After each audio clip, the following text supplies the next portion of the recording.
all across the immense reaches of time and space. Energy is being exchanged.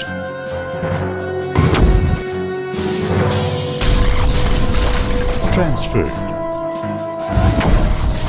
Released.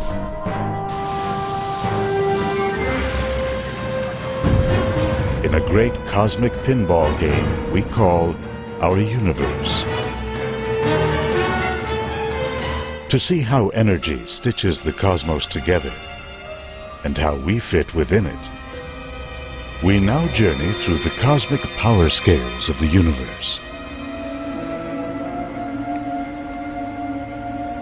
From atoms, nearly frozen to stillness,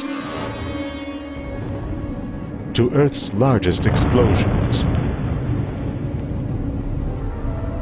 From stars, colliding, exploding, to distant centers of power so strange and violent, they challenge our imaginations.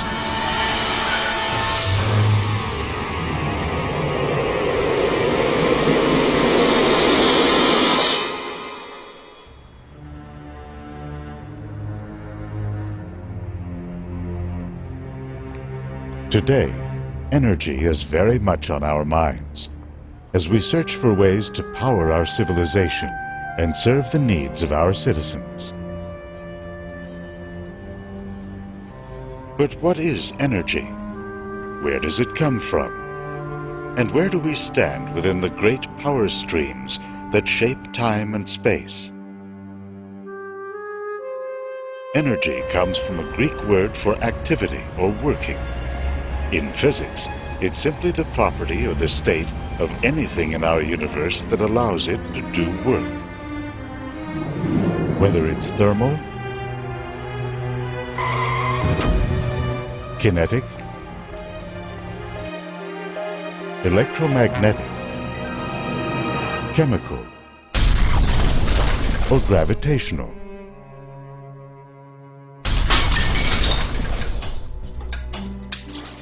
The 19th century German scientist Hermann von Helmholtz found that all forms of energy are equivalent, that one form can be transformed into any other. The laws of physics say that in a closed system, such as our universe, energy is conserved. It may be converted, concentrated, or dissipated. But it's never lost. James Prescott Joule built an apparatus that demonstrated this principle. It had a weight that descended into water and caused a paddle to rotate. He showed that the gravitational energy lost by the weight is equivalent to heat gained by the water from friction with the paddle. That led to one of several basic energy yardsticks, called a joule. It's the amount needed to lift an apple weighing 100 grams 1 meter against the pull of Earth's gravity. In case you were wondering, it takes about 100 joules to send a tweet. So tweeted a tech from Twitter. The metabolism of an average-sized person going about their day generates about 100 joules a second, or 100 watts, the equivalent of a 100-watt light bulb. In vigorous exercise, the power output of the body goes up by a factor of 10, one order of magnitude, to around 1,000 joules per second, or 1,000 watts. In a series of leaps by additional factors of 10, we can explore the full energy spectrum of the universe. So far, the coldest place observed in nature is the Boomerang Nebula. Here, a dying star ejected its outer layers into space at 600,000 kilometers per hour. As the expanding clouds of gas became more diffuse, they cooled so dramatically that their molecules fell to just 1 degree above absolute zero, the total absence of heat. That's around 1 billion trillionths of a joule. That makes the signal sent by the Galileo spacecraft as it flew around Jupiter seemed positively hot. By the time it reached Earth, its radio signal was down to 10 billion billionths of a watt. Now jump all the way to 150 billionths of a watt. That's the amount of power entering the human eye from a pair of 50-watt car headlamps a kilometer away. Moving up a full 7 powers of 10, moonlight striking a human face adds up to 300 thousandths of a watt. That's roughly equivalent to a cricket's chirp. From there, it's a mere 5 powers of 10 to the low-wattage world of everyday human technologies. Put 10 100-watt bulbs together. At 1,000 joules per second, 1,000 watts. That roughly equals the energy of sunlight striking a square meter of Earth's surface at noon on a clear day. Gather 200 bulbs, 20,000 watts is the energy output of an automobile. A diesel locomotive, 5 million watts. An advanced jet fighter, 75 million watts. An aircraft carrier, almost 200 million watts. The most powerful human technologies today function in the range of 1 billion to 10 billion watts, including large hydroelectric or nuclear power plants. At the upper end of human technologies was the awesome first stage of a Saturn V rocket. In 5 separate engines, it consumed 15 tons of fuel per second to generate 190 billion watts of power. How much power can humanity marshal? And how much do we need?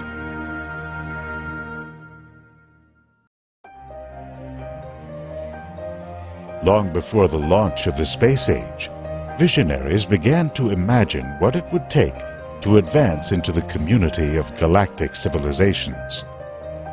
In the 1960s, the Soviet scientist Nikolai Kardashev speculated that a level 1 civilization would acquire the technology needed to harness all the power available on a planet like Earth. According to one calculation, we are 0.16% of the way there. This is based on British Petroleum's estimate of total world oil consumption, some 11 billion tons in 2007. Humans today generate about 2.5 trillion watts of electrical power. How does that stack up to the power generated by planet Earth?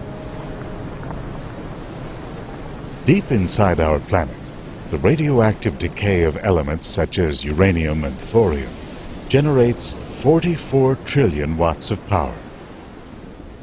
As this heat rises to the surface, it drives the movement of Earth's crustal plates and powers volcanoes. Remarkably, that's just a fraction of the energy released by a large hurricane in the form of rain. At the storm's peak, it can rise to 600 trillion watts. A hurricane draws upon solar heat collected in tropical oceans in the summer.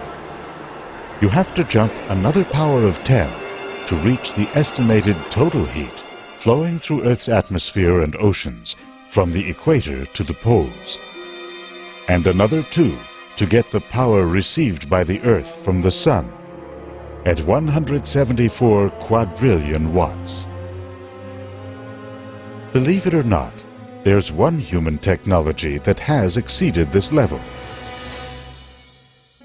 The AN-602 hydrogen bomb was detonated by the Soviet Union on October 30th, 1961. It unleashed some 1,400 times the combined power of the Nagasaki and Hiroshima bombs.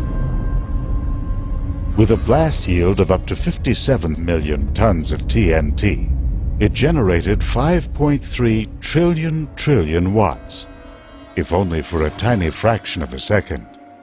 That's 5.3 yottawatts, a term that will come in handy as we now begin to ascend the power scales of the universe. To Nikolai Kardashev, a level 2 civilization would achieve a constant energy output 80 times higher than the Russian superbomb. That's equivalent to the total luminosity of our Sun, a medium-sized star that emits 375 yotta-watts. However, in the grand scheme of things, our Sun is but a cold spark in a hot universe. Look up into southern skies, and you'll see the Large Magellanic Cloud, a satellite galaxy of our Milky Way. Deep within is the brightest star yet discovered. R136a1 is 10 million times brighter than the Sun. Now, if that star happened to go supernova, at its peak, it would blast out photons with a luminosity of around 500 billion yotta-watts. To advance to a level 3 civilization, you have to marshal the power of an entire galaxy. The Milky Way, with about 200 billion stars, has an estimated total luminosity of 3 trillion yotta-watts, a 3 followed by 36 zeros. The author Isaac Asimov imagined a galaxy-scale civilization in his Foundation series. Galaxia, he called it, is a superorganism that surpasses time and space to draw upon all the matter and energy in a galaxy. But who's to say that's the upper limit for civilizations? To boldly go beyond level 3, a civilization would need to marshal the power of a quasar. A quasar is about 1,000 times brighter than our galaxy. Here is where cosmic power production enters a whole new realm, based on the physics of extreme gravity. It was Isaac Newton who first defined gravity as the force that pulls the apple down and holds the Earth in orbit around the Sun. Albert Einstein redefined it in his famous general theory of relativity. Gravity isn't simply the attraction of objects like stars and planets, he said, but a distortion of space and time, what he called space-time. If space-time is like a fabric, gravity is the warping of this fabric by a massive object like a star. A planet orbits a star when it's caught in this warped space, like a ball spinning around a roulette wheel. Some scientists began to wonder, if matter became dense enough, could it warp space to such an extreme that nothing could escape its gravity, not even light? With so much power being emitted from such a small area, scientists suspected that quasars were actually being powered by black holes. How a totally dark object can do this has been narrowed by decades of observations and theory. If a black hole spins, it can turn into a violent cosmic tornado. Gas and stars begin to flow in along a rapidly rotating disk. The spinning motion of this so-called accretion disk generates magnetic fields that twist up and around. These fields can channel some of the inflowing matter out into a pair of high-energy beams, or jets. Gas and dust nearby catch the brunt of this energy, growing hot and bright enough to be seen billions of light-years away. Amazingly, the power of a black hole can rise to even greater extremes at the moment of its birth.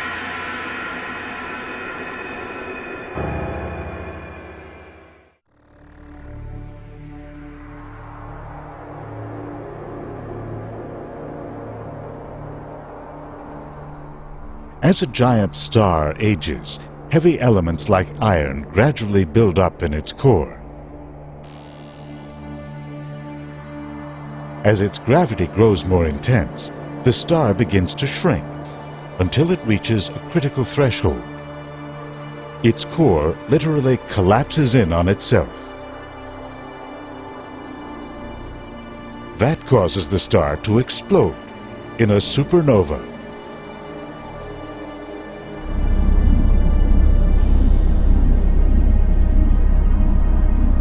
And now, in death, the star can unleash gravity's true fury. In the violence of the star's death, gravity can cause its massive core to collapse to a point, forming a black hole. In some rare cases, the newborn monster powers a jet that accelerates to within a tiny fraction of the speed of light. For a few minutes, these so-called gamma-ray bursts are known to be the brightest events since the Big Bang. 3 orders of magnitude above a quasar, at a billion yottawatts, a 10 with 42 zeros. Remarkably, they are still not the most powerful events known. Albert Einstein's equations contained an astonishing prediction that when massive bodies accelerate or whip around each other, they can stir up the normally smooth fabric of space-time. They produce a series of waves that move outward, like ripples on a pond.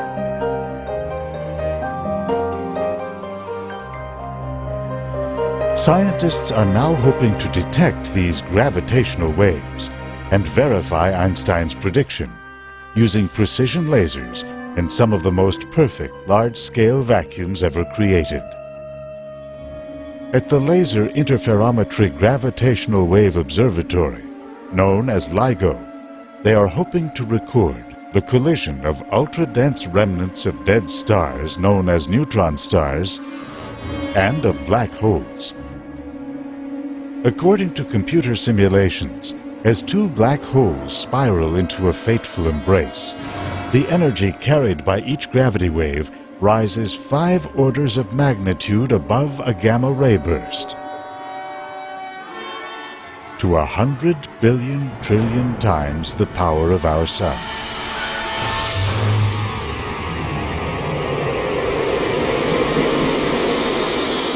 Does the collision of black holes define the known power limits of our universe? Perhaps not. As turbulent as the environment of a black hole might be, its true power may well lie deep in its core. A black hole's mass is enshrouded within a dark sphere called the event horizon. Since the 1920s, scientists have described the mathematics of the event horizon as the equivalent of a waterfall. It's the point of no return, beyond which water falls freely into the gorge.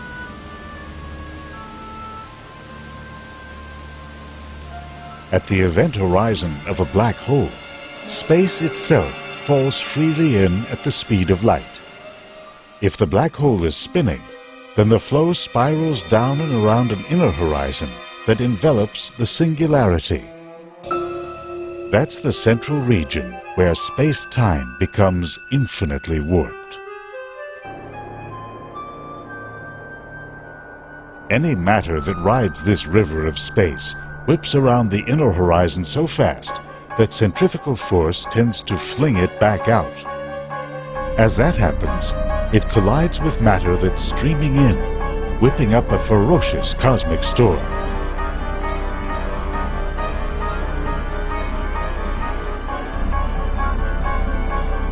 The energy of the colliding stream feeds upon itself, rising to what may well be a limit imposed by nature. It dissipates only as it falls into the singularity and disappears.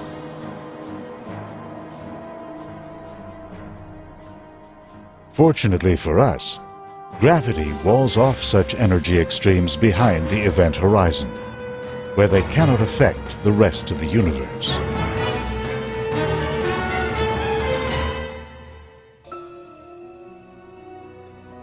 And so here we sit, Our world is nestled within a vast stream of cosmic energy. Somewhere between the spin of an electron and the maelstrom of a black hole. There's no telling whether a future Earth civilization will be able to harness enough energy to advance into the cosmos. For now, as we tap into the tiny morsels of power at our disposal, we venture a closer look at a universe blazing with activity. We are its product and its starstruck admirer.